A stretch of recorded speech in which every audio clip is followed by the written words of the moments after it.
Hi, welcome to another video in this series. Today I'm going to be covering season 3. So that started airing in 1965, and William Hartnell's still the Doctor. It's his last full season as the Doctor, which is sad.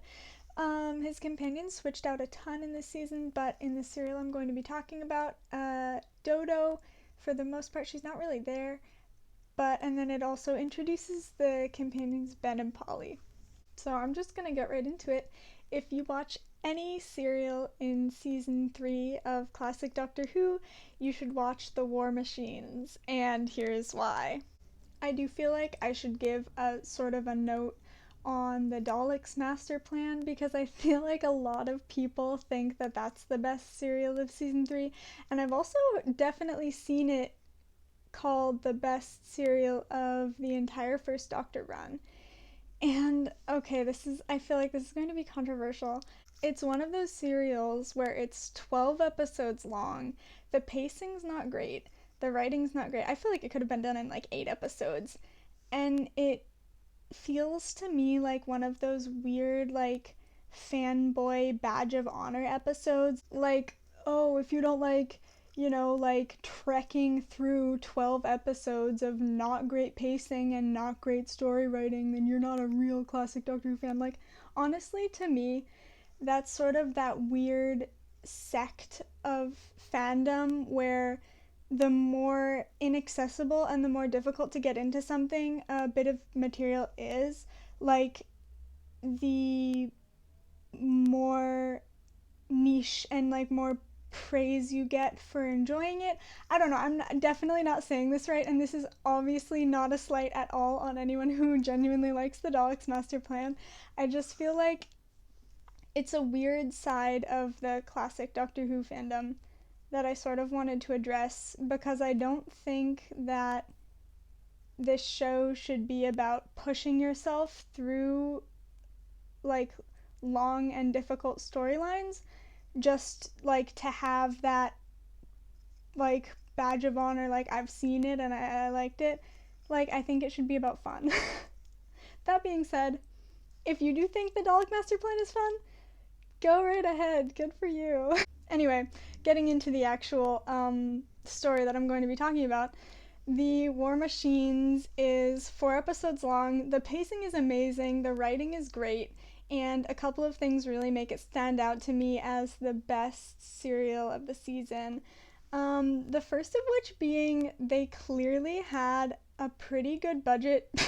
I mean, we're talking about Doctor Who, so a comparatively pretty good budget for the serial, and I also think that they used it really well.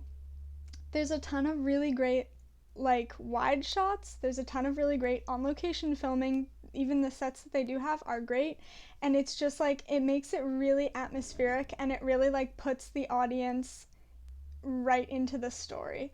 And I think that's like a big bonus for me. There's like construction outside and I'm really hoping that it doesn't pick up on this, but just in case it does, that's what's going on. The second thing is there's a companion introduction, or 2 companion introductions in this serial, and I think that they're done really uniquely and really well.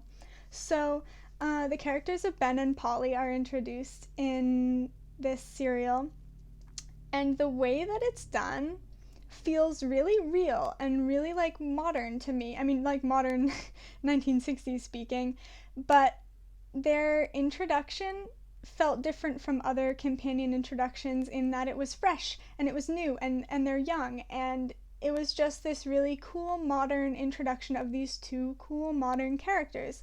And I think that it's really interesting to see them, the show writers, interact with the time period that their show is actually airing in and bring in characters from that. I don't know. I thought it was really cool. And especially if you're planning on watching any of the second Doctor's stuff, it's good to watch this episode and get this character introduction for Ben and Polly, because they're his companions as well.